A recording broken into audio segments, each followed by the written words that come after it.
दोस्तों, अगर आप टैली प्राइम में ई इनवॉइस जनरेट करना चाहते हैं तो आज का ये वीडियो आपके लिए है। 1 अगस्त 2023 से इंडियन गवर्नमेंट की नई गाइडलाइंस के हिसाब से अब किसी भी बिजनेसमैन का किसी भी फाइनेंशियल ईयर में टर्नओवर 5 करोड़ से ऊपर है तो उसे ई इनवॉइस जनरेट करना ज़रूरी हो जाता है, स्पेशली अगर ये बिजनेस टू बिजनेस ट्रांजैक्शन है। यानी कि अगर आपका परचेज या सेल किसी कस्टमर के साथ है, स्पेशली हम सेल की बात करते हैं, परचेज तो नहीं आएगा, किसी कस्टमर के साथ करते हैं तो उसमें ई इनवॉइस जनरेट करना कंपलसरी नहीं है। लेकिन अगर बिजनेस टू बिजनेस ट्रांजैक्शन है, यानी आपकी एक फर्म है और आप किसी दूसरी फर्म को सेल करते हैं, ऐसे में अगर आपका पिछले 2017 के बाद जो भी फाइनेंशियल ईयर रहे हैं अब तक, चाहे 17-18 हो, 18-19 हो, 19-20 हो, 20-21 या 21-22 और या 22-23 हो, किसी भी फाइनेंशियल ईयर में अगर आपका टर्नओवर 5 करोड़ रुपए से ज़्यादा था तो आपको ई इनवॉइस जनरेट करना ज़रूरी हो जाता है। तो क्या है एक्चुअल में ई इनवॉइस, और अगर हमें ई इनवॉइस जनरेट करना है टैली प्राइम में तो हम कैसे करेंगे, कैसे हम जीएसटी पोर्टल पर रजिस्ट्रेशन करेंगे, वो सारा कुछ हम देखेंगे आज के इस वीडियो में। तो चलिए स्टार्ट करते हैं अपना आज का ये वीडियो। आज हम बात करने वाले हैं टैली प्राइम में ई इनवॉइस कैसे जनरेट करें। ई इनवॉइस एक इलेक्ट्रॉनिक इनवॉइस है जो जीएसटी पोर्टल पे बनता है। ई इनवॉइस का उद्देश्य इनवॉइस की जानकारी को मानक रूप से जीएसटीएन पोर्टल पे साझा करना है। ई इनवॉइस से लेन देन और भी सरल हो जाता है और गलती के चांसेस भी बचा जा सकता है। ई इनवॉइसिंग इलेक्ट्रॉनिक इनवॉइसिंग सिस्टम है जो जीएसटी कानून के दायरे में आता है। इस सिस्टम में कुछ अधिकृत जीएसटी पंजीकृत व्यवसायों को बिजनेस टू बिजनेस लेन देन के लिए ई इनवॉइस जनरेट करना होता है।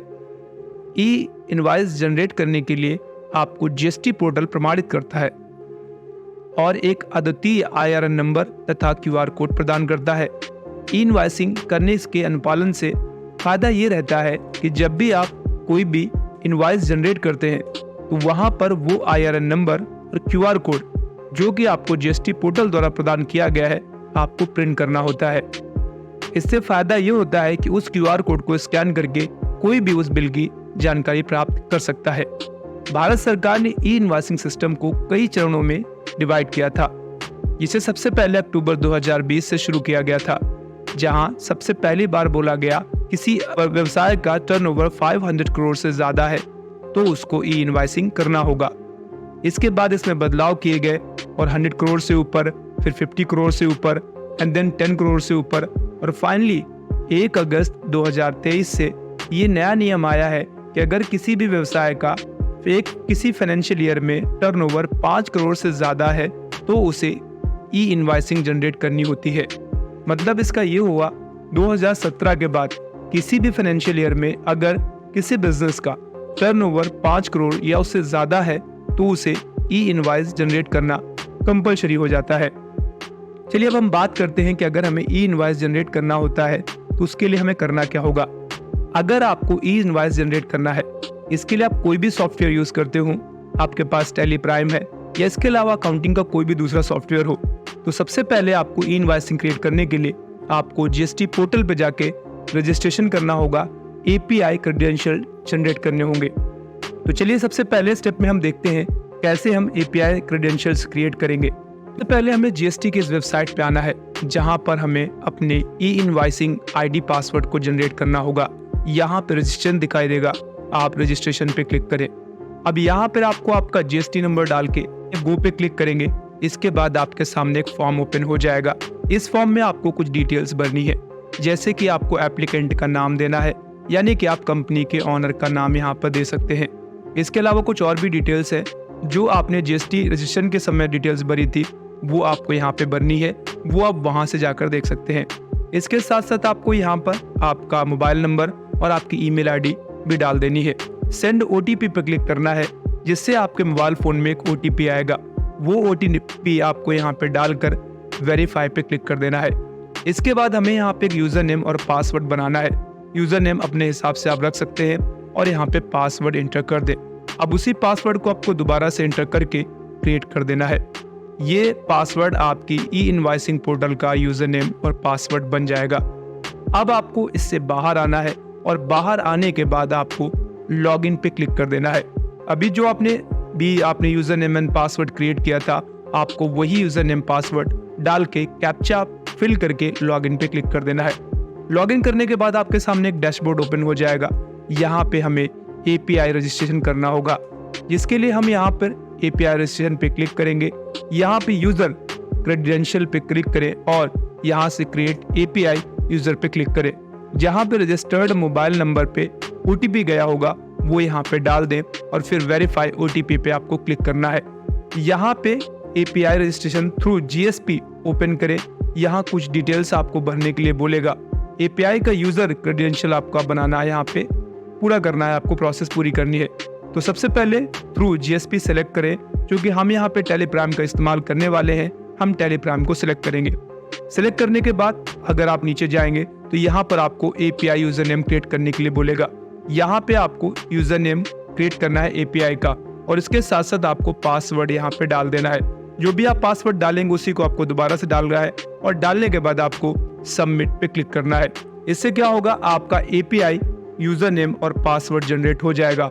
ये बहुत ही इंपॉर्टेंट है, आपको इसको नोट कर लेना है, क्योंकि आगे की ई-इनवॉइसिंग में ये आपके बहुत ज्यादा काम आएगा। दोस्तों, इस तरीके से GST पोर्टल पे आपने रजिस्ट्रेशन कर लिया है। अब आपको सारा कुछ करना है टेलीप्राइम में।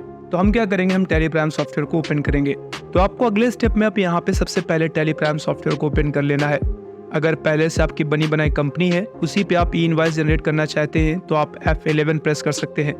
अगर आपको नए सिरे से क्रिएट करना है तो सबसे पहले आप Alt F3 कर दें। Alt F3 करने के बाद आपको क्रिएट कंपनी सिलेक्ट करना है। कंपनी क्रिएट करने पे आपको करना क्या है, जो भी आपके व्यापार से संबंधित इंपॉर्टेंट डिटेल्स है वो आप यहाँ पे फिलअप कर दें।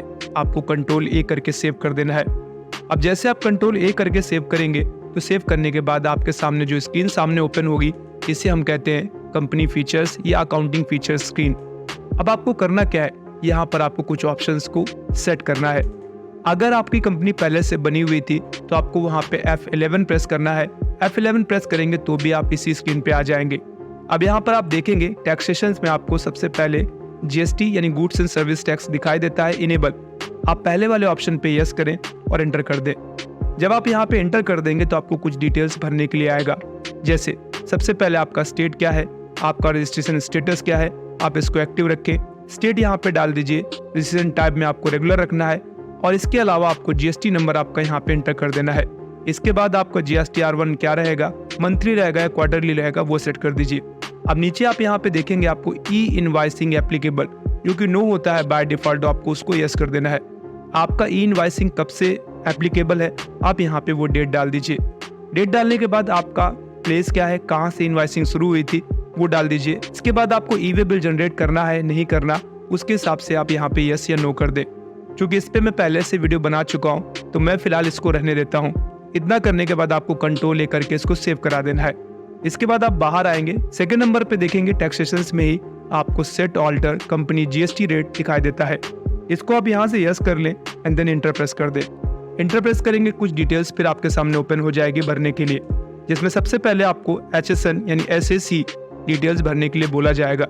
अब यहाँ पे आपके पास फिर से कुछ ऑप्शंस हैं, जैसे स्पेसिफाइड डिटेल्स हियर या यूज GST क्लासिफिकेशन। अगर आप यहाँ से यूज GST क्लासिफिकेशन करते हैं तो आप इंटर करें। इंटर करने के बाद आपको यहाँ से क्रिएट पे चले जाना है, और क्रिएट पे जाने के बाद आपको कुछ डिटेल्स यहाँ पे फिलअप कर देनी है, जैसे आपका बिजनेस किस चीज़ में डील करता है। जैसे मान लीजिए मेरे केस में इलेक्ट्रॉनिक्स में मैं डील करता हूँ तो यहाँ पे इलेक्ट्रॉनिक्स लिखूंगा।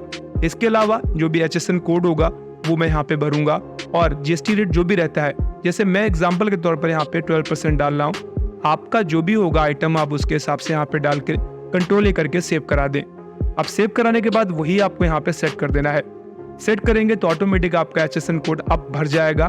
फिर से आप सेकंड पोर्शन पे पहुंचेंगे, जहाँ पर आपको GST रेट एवं उससे संबंधित कोड और जानकारी भरने के लिए बोला जाएगा। अब यहाँ पर फिर से आपको यूज GST क्लासिफिकेशन सेट कर देना है, जो कि आपने पहले से ही सेट करके रखा है, वही बाय डिफॉल्ट उठा लेगा। और इसके साथ साथ Ctrl A करके मैं सेव करा दूंगा। तो ये कुछ बेसिक सी सेटिंग्स थी जो कंपनी क्रिएट करने के बाद आपको करनी है। और अगर आपने कंपनी पहले से क्रिएट करके रखी हुई थी तो आपको F11 प्रेस करके इस स्क्रीन पे आना है और यहाँ पे करना है। अब आप यहाँ पर क्रिएट पे जाएंगे। अगर चाहे तो आप वाउचर यानी एंट्री पास करते करते आप क्रिएट कर लें चीज़ों को, या फिर आप पहले से क्रिएट करके रख लें। जैसे आपको करना है कि आपको कुछ लेजर्स की जरूरत पड़ेगी। सबसे पहले क्या करूँगा, कुछ लेजर्स बना लूँगा उन पार्टीज का जिससे मैं लेन देन करूँगा, और इसके साथ साथ मैं यहाँ पे सेल का लेजर भी बना लेता हूँ।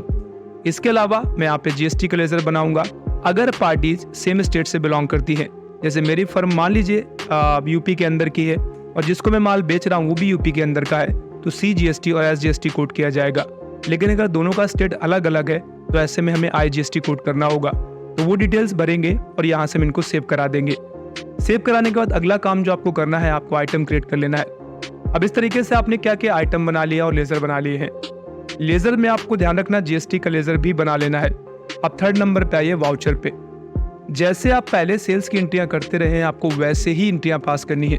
सबसे पहले आप यहाँ पे डेट डाल सकते हैं, वाउचर डेट जो भी होगी आपकी, और इसके बाद आपको पार्टी पे जाना है और आप उस पार्टी को सिलेक्ट कर लीजिए जिसको आप माल सेल करने वाले हो या माल परचेज करने वाले हो। इसके बाद आपको यहाँ पे लेजर पे जाना है और आपका सेल या परचेज जो भी है आप उसके हिसाब से यहाँ पे सेट करें।